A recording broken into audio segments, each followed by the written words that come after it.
PR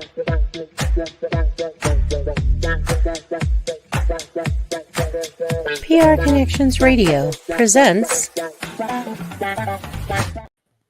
Hello, everyone, and welcome to PR Connections. My name is Dawson, and I am your host. And I am here today with a very good friend of mine who I've known quite a while, a prolific person to say the least. His name is Richman Mahlangu, and he has a story to tell. We're going to talk about his wonderful book that was recently published called Success Beyond Expectations. It's fantastic to have you in the studio, Richman, to talk about your book that's going to help a lot of people. It's an honor to be here. Thank you.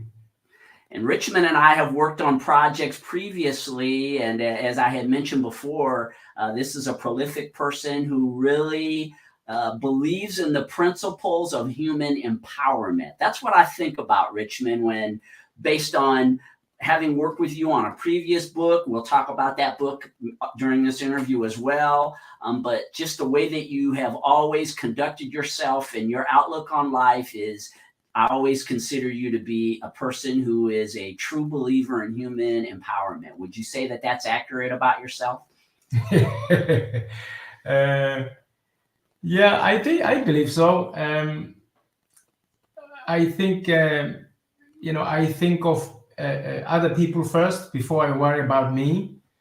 And if I'm in position to do anything to make life easier for other people, I think that's the route I would take, because other people have made the opportunities for me to have the opportunities that I have today.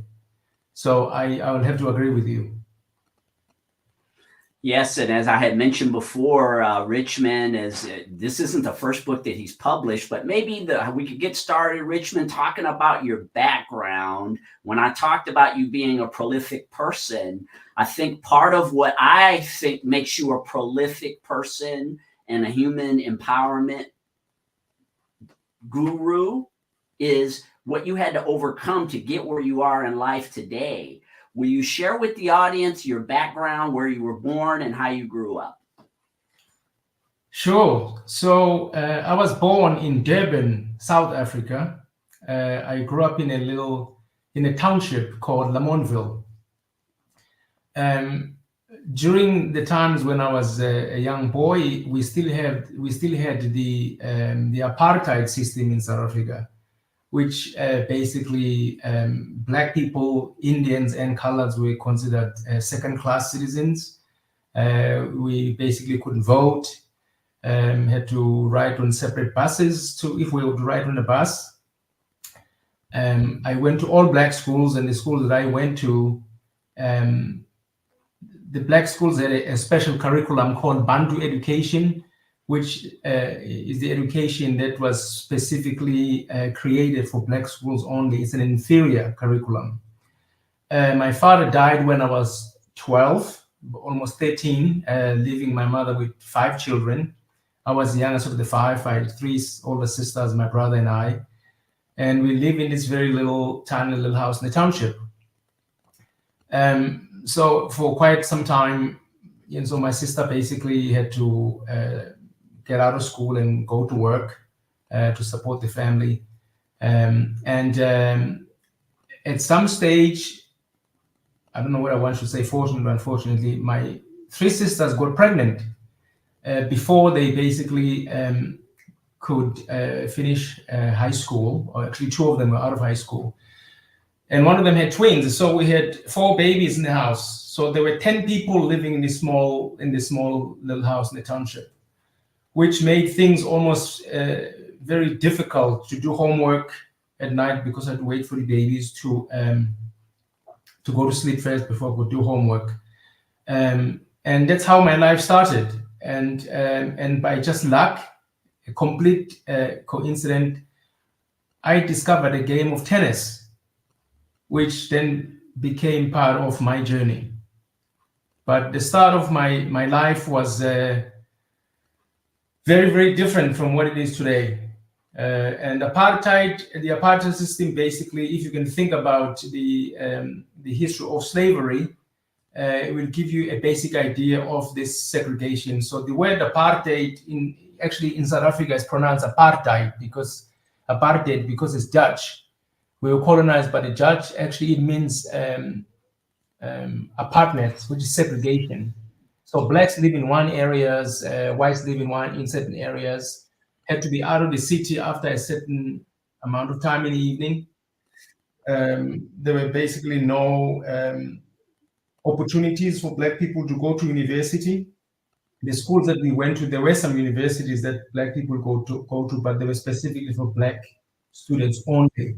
So the opportunities were very, very limited at the time. But at the time, I was very young. I didn't really understand the whole political system. But and then at some stage, after discovering this game of tennis, I just kind of clicked and started having these dreams of I wanted a better life. And the answer was to try and pursue this dream by doing well in school, working hard at school, and trying to get better at tennis to be able to go forward.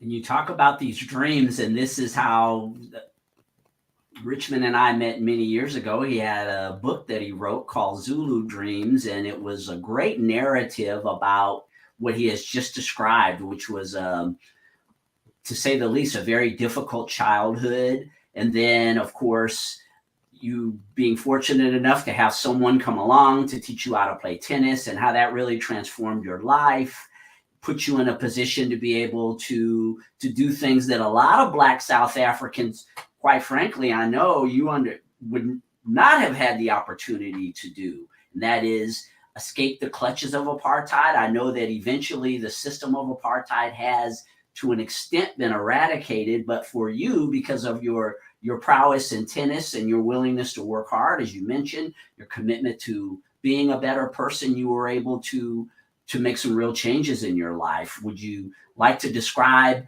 as a result of what you did, how you were able to land in the United States and discover a different life? Sure. So the whole tennis coincidence of starting tennis was just luck. What happened was I had after the death of my father, we were actually living in a village at the time. So my mother and I lived in a village because my other siblings were already living in a township. The schools we had, we only go to middle school, and then to go to high school, you had to go to the city. So at the time was then my mother and I. When my father basically one morning was working outside in the garden where he suddenly just fell down, collapsed, and ended up dying. It was just a complete shock to everybody. And then my mother and I had to move to the city.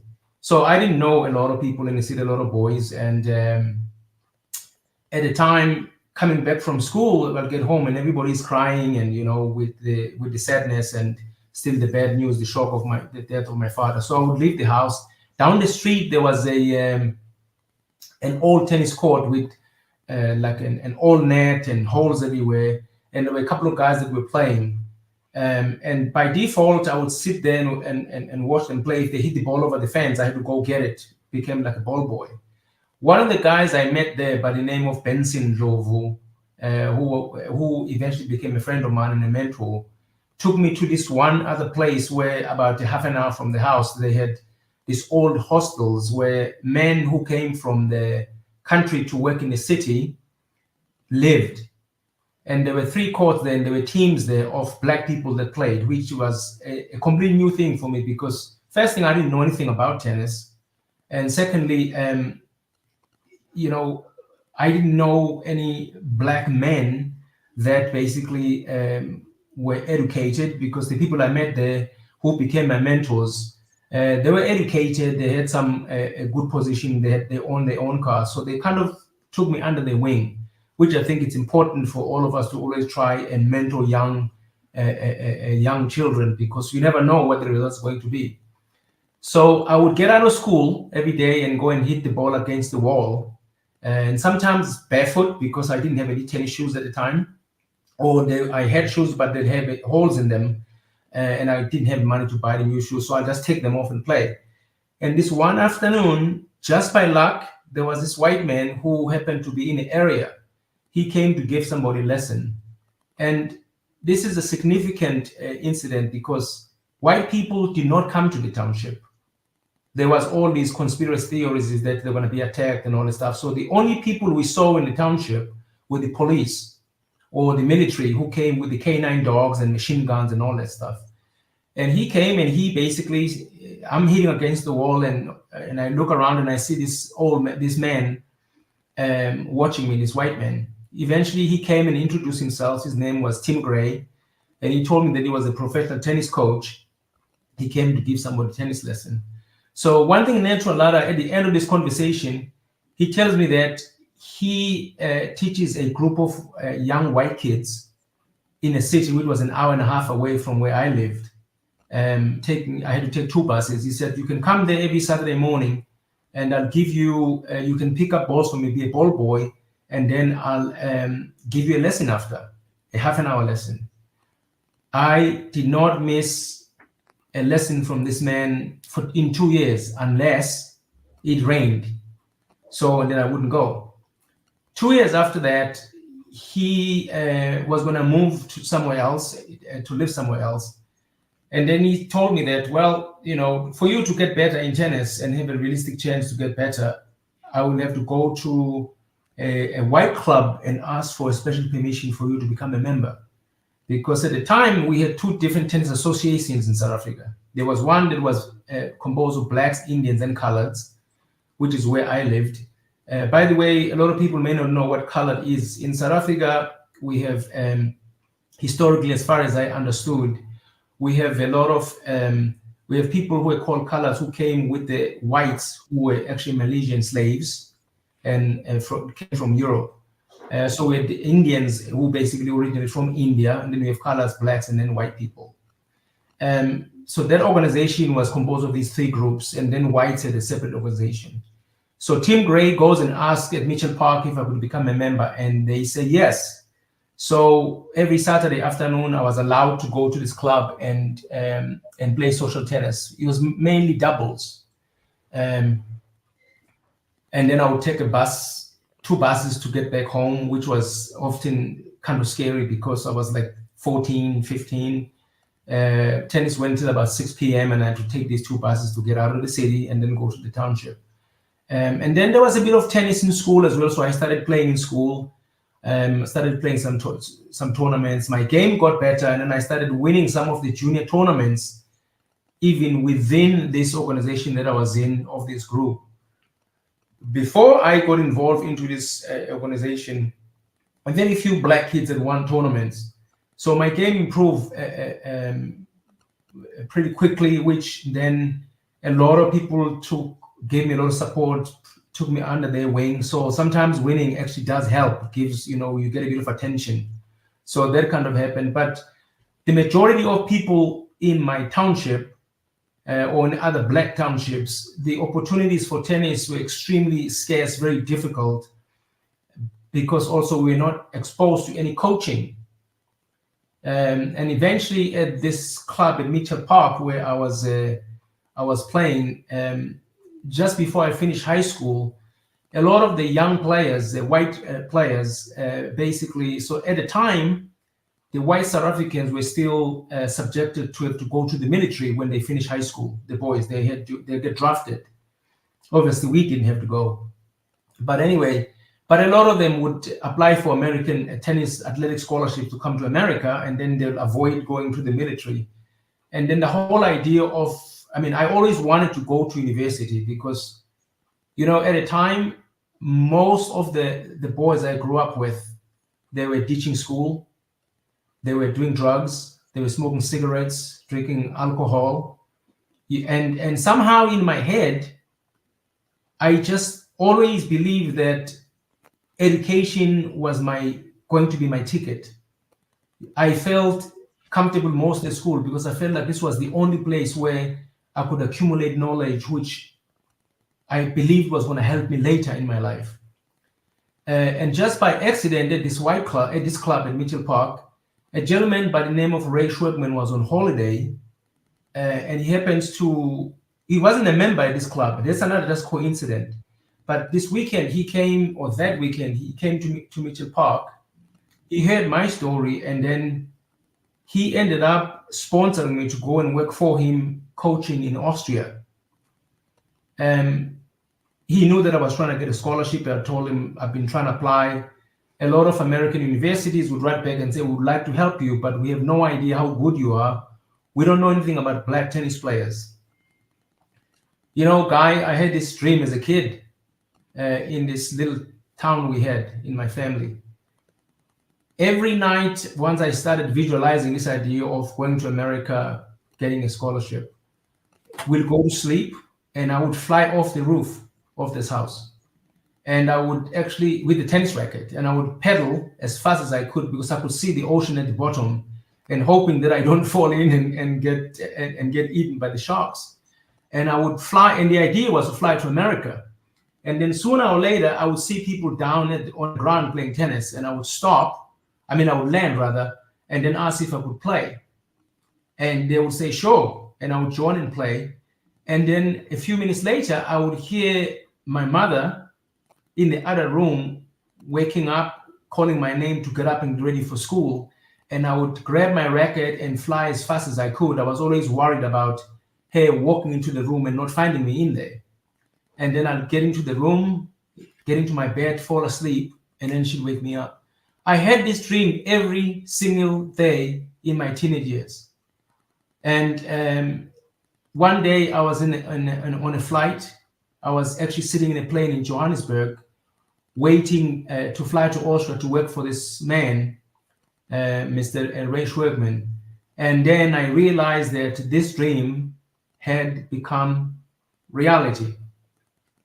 And I'm going to add one more last thing, and then I'll have you finish the rest of it.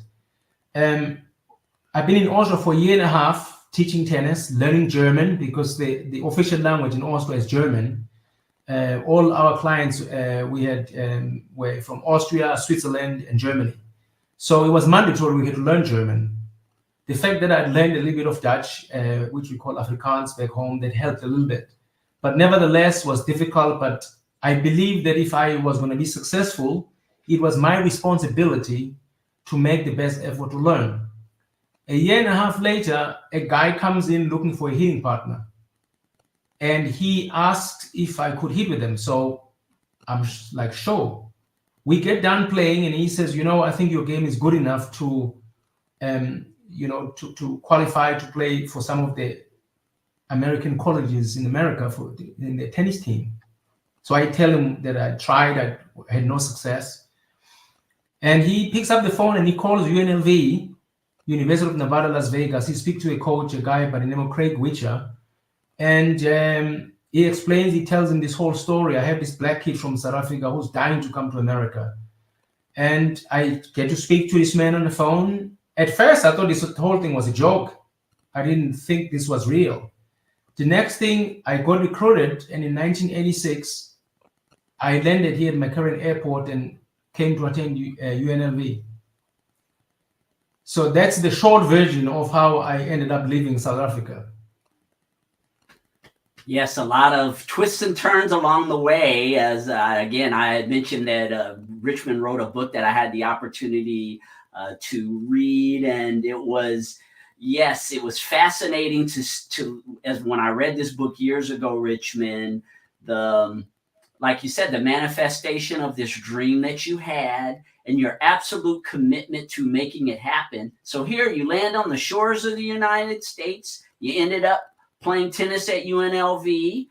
And after that, you got married and you ended up having these two boys who also became phenomenal tennis players. So maybe you could touch a bit on how, as a mentor, you began to share some of your knowledge in tennis that you had learned from others with your kids, and how that turned out.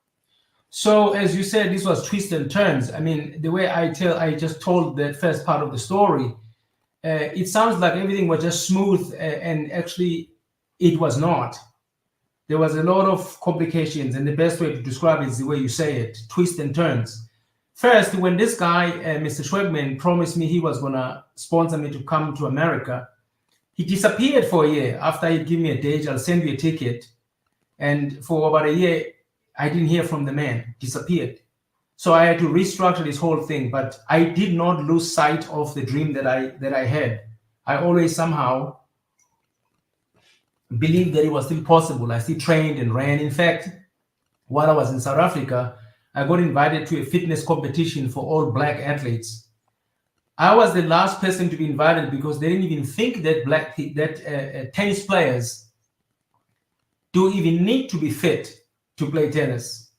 They were kind of like embarrassed to even ask me because they thought, I probably wouldn't handle it. So I got invited in this fitness competition, and I ended up winning a car, which was just crazy. I didn't even have a driver's license.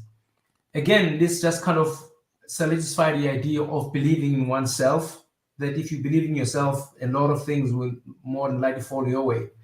So I came to UNLV, started school here. Here's another twist.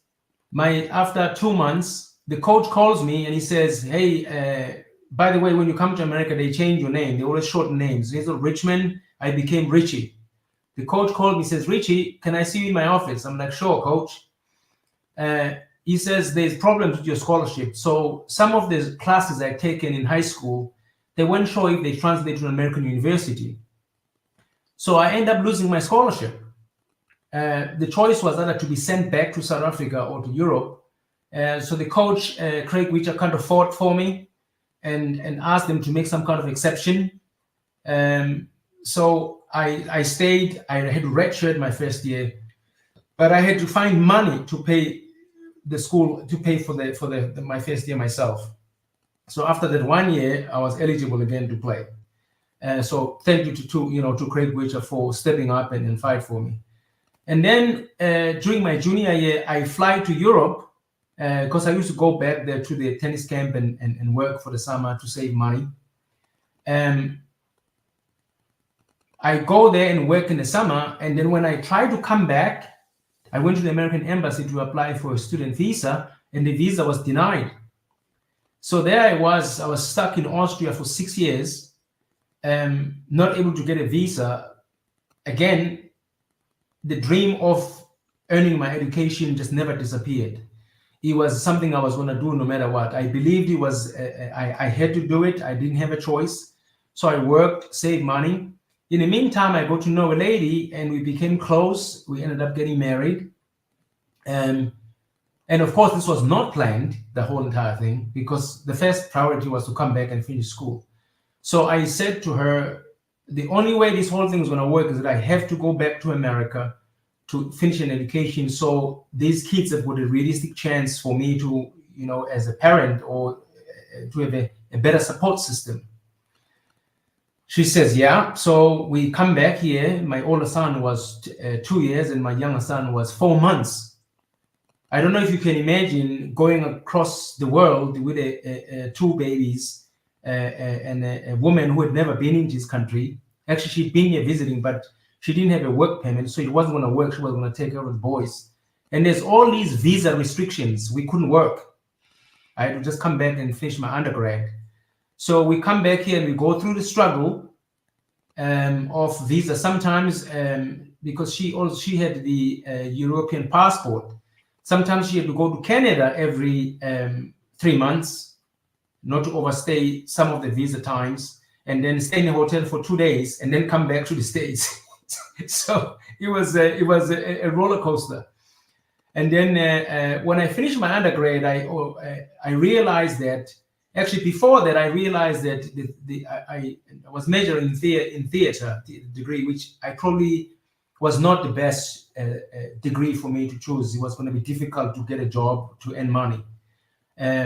So I knew that before I finished, I had to go to graduate school. So I went to graduate school, studied merit and family counseling, which eventually I changed to educational psychology, which made me a school counselor, which is what my job is now. Looking at the opportunities that America basically has, for example, the whole idea of athletic scholarship only exists in this country. There is no other country in the world where there is such a thing where you can go to college and play sport and get your education paid for. So I realized very early that one of the ways I was going to able to facilitate an easier entrance into colleges, to good colleges for my boys, was to make them play tennis.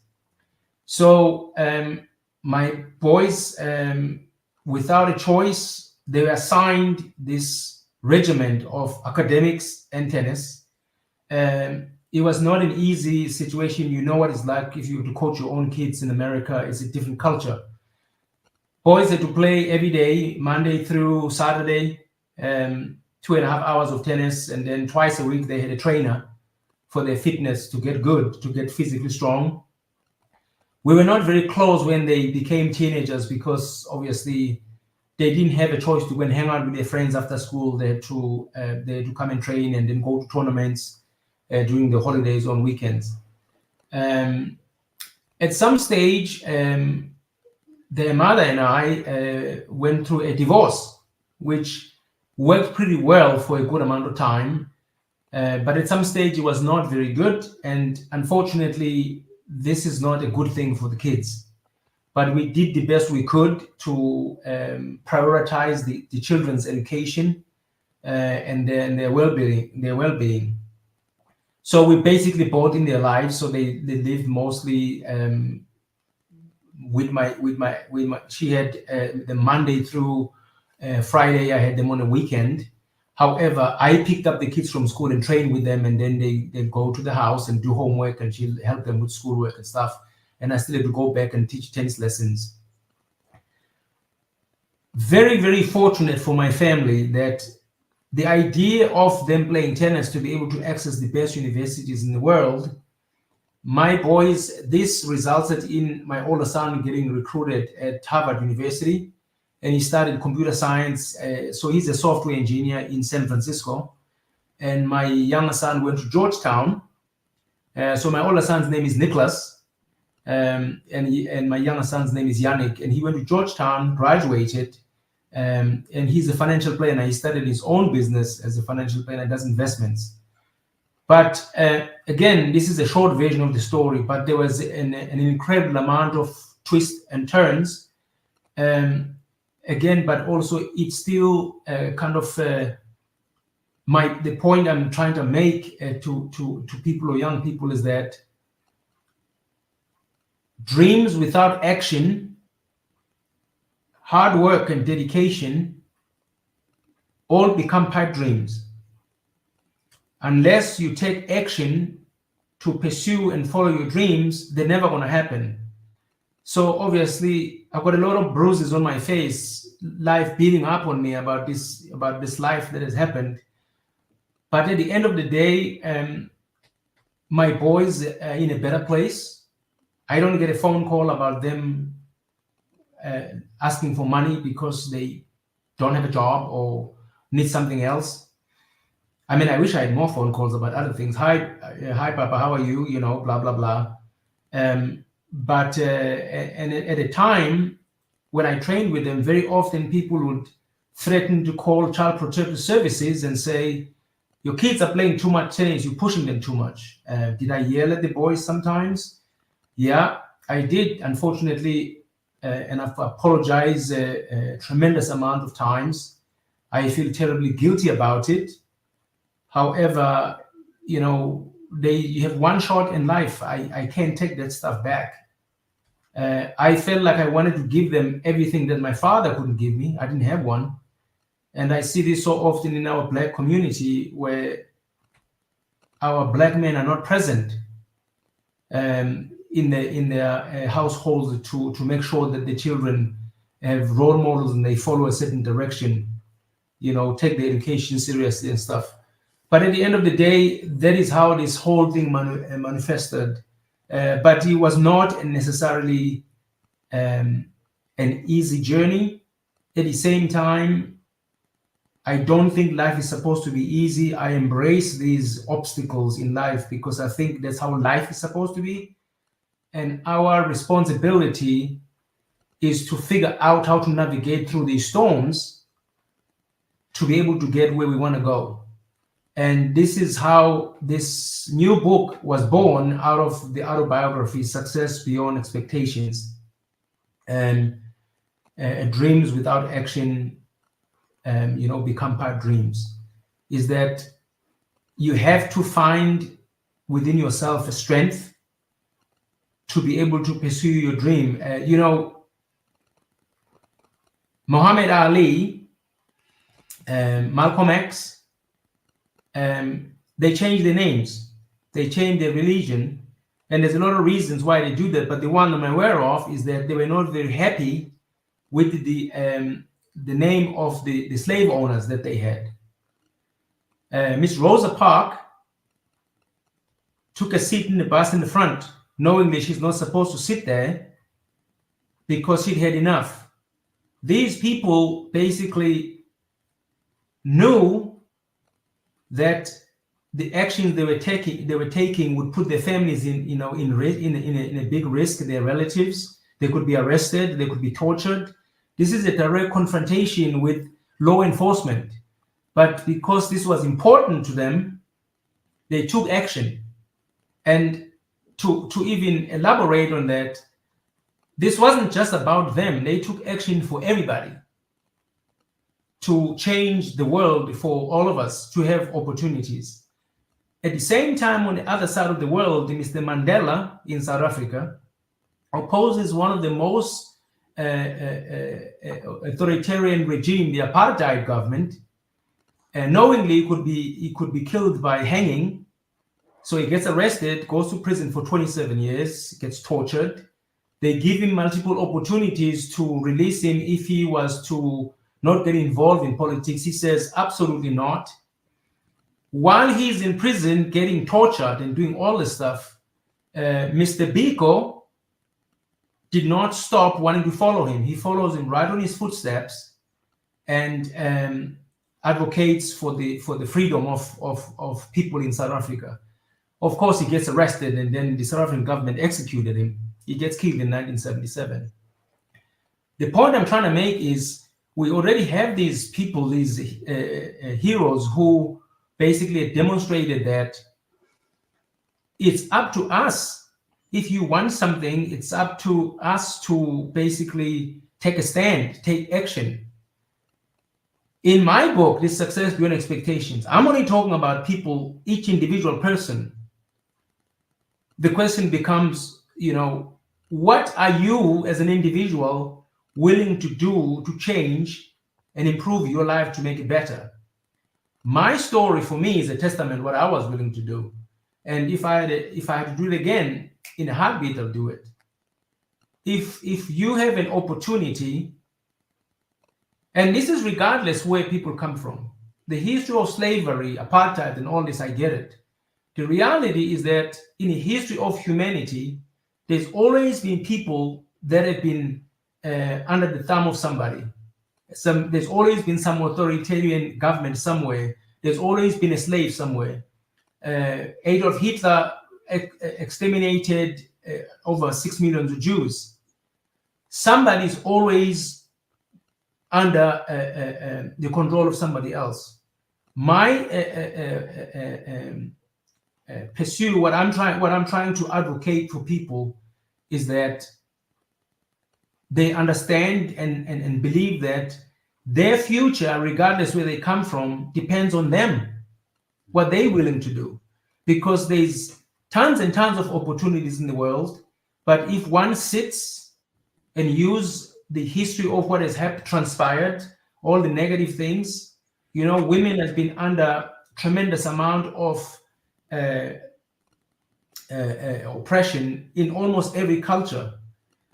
But they flocking our universities to study. They're running companies today. They're not sitting and crying and whining about it. So the point I'm trying to make as a counselor, I try also to advocate this idea to my students that, at this age when you're young, they're 9 and 10 grade students, you may not obviously, understand this, but the reality is that one day you're going to wake up, you're going to be 18 years old. and the high school public education will have no room for you anymore. You have to go to the real world and find a job and be able to articulate and able to hold a position. And if you don't have the education, you don't have a trade that you studied, now your chances of success, they diminish by day. So this book basically is self-advocating to believe that your success depends on what you're willing to do. Obviously, you're going to make mistakes. You're going to choose the wrong degree in college and realize 2 years later, this is not what I want. And that's good because that's part of life. My kids went through it. The older one had computer science, like from the middle of his semester, his first semester in college, he went through it great. And he's never looked back. My younger son changed 1 or 2 times like most people. He wasn't sure what he wanted to study, but I encouraged him to finish. He was attending a reputable school. That has helped him. So I do think each and every one of us has an opportunity to achieve their dream if we're really willing to try hard and put in the work. And basically, that's what my message is in this book. Yeah, a lot of insights on many levels, the mentoring, the of course, believing in yourself enough to think that you can make your dreams come true, but being willing to put in the hard work to make it happen. I know that you work with a lot of young people and that your message is sincere. And for those out there who are interested in reading the book, Success Beyond Expectations, where can they find it? Amazon.com on KDP. If you type in Success Beyond Expectations and then type my first and last name, actually just my last name, it should come up. And then they can follow me on Instagram at Zulu Dreams, and then of course on Meta under Richman Mahlangu. But quickly, as again we said, this life is just twists and turns. In this book, I go through these 9 steps that I believe made my life successful, and people can choose. You don't have to use all 9 steps. Some steps will work for some people, some steps won't work for other people. But these are the 9 steps that basically made my life, I believe, successful. You got to be patient. Like when I went to Austria, I was there for 6 years, not knowing what's going to happen. Couldn't get a visa, but I waited. I still did my dream. Eventually, I came back after 6 years. You got to have a thick skin. A lot of things are going to go wrong in your plans, and somehow, you don't have immediate success. You have to be patient. You have to have that thick skin and believe it's the right thing to do. Whatever you're trying to pursue, you cannot allow people come with negative stuff and say things about you, and then you start to believe in that, and you start forgetting your dreams. You gotta follow up and stay with it. And so basically, it's a very simple message that I convey in this, because it's based on my real life experiences. And also, I'm not unique to this. I have learned this from a lot of other people who've achieved their success through hard work and asking for help from other people, learning from other people. One of the steps I emphasize a lot is people to realize that when you fail at something, or when you try something and you don't have immediate success, it doesn't necessarily mean that you're a failure, that you have completely failed. The fail is actually, it's not the end of the world. To me, in fact, it's a way of like giving you a second chance to realize, what did I do the first time? How could I do it better? There's so many things that I failed at or wasn't successful in the first time. And of course, I pursued it. One of a quick example I would like to share was when I finished graduate school, I got a job at Clark County School District as a counselor. So you're allowed to work for 3 years before you can get a permanent license. Within the 3 years, you have to take this national exam called the Praxis. And this exam is, it's not easy, but my biggest issue was English is not my first language. Speaking is easy, but if I have to take a test, I have test anxiety. I hardly ever finish. And then I took it 2 or 3 times without any success. And then every time I went to take it, I basically would get this anxiety and reread questions 4 to 5 times and not able to finish it. I failed the test about 7 times, and my due date to get a new license came and by. So CCSD had to let me go. So I lost my job. But guess what? I did not give up on this job. I went back for 2 years and took this test every 3 weeks. I'm sorry, every 3 months, because you can only take it every 3 months.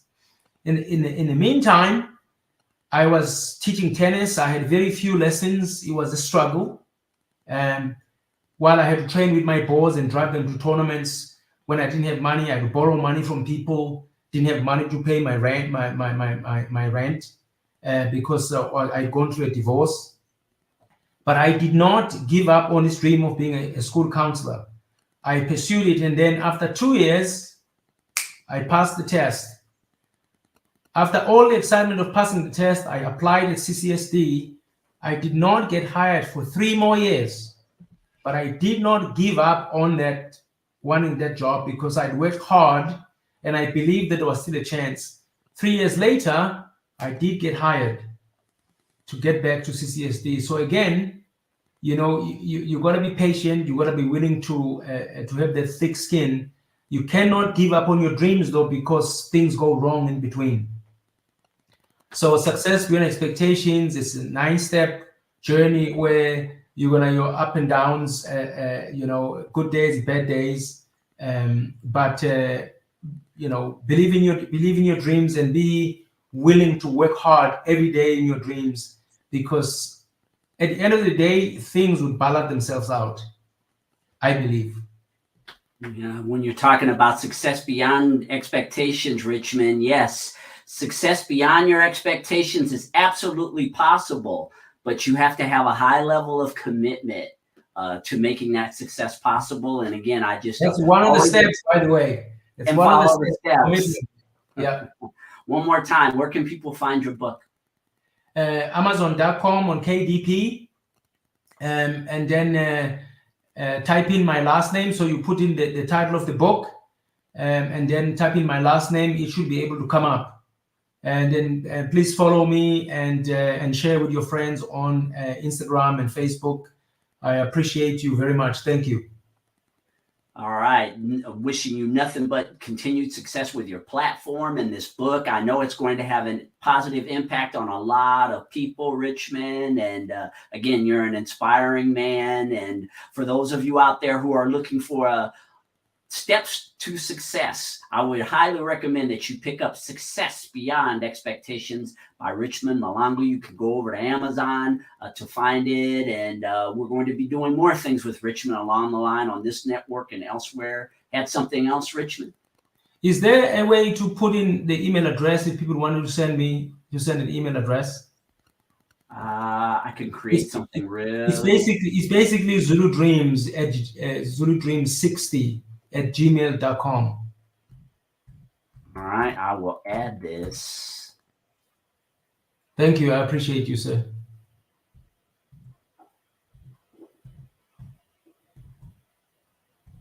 So it's the number 60. So Zulu Dreams number 660 at gmail.com. All right, that's where they can find you? 60. Yes, sir. All right, so there you go. You could also connect with Richman at ZuluDream60 at gmail.com to learn more about Success Beyond Expectations. One more time, these are his social media sites that you can connect with him on.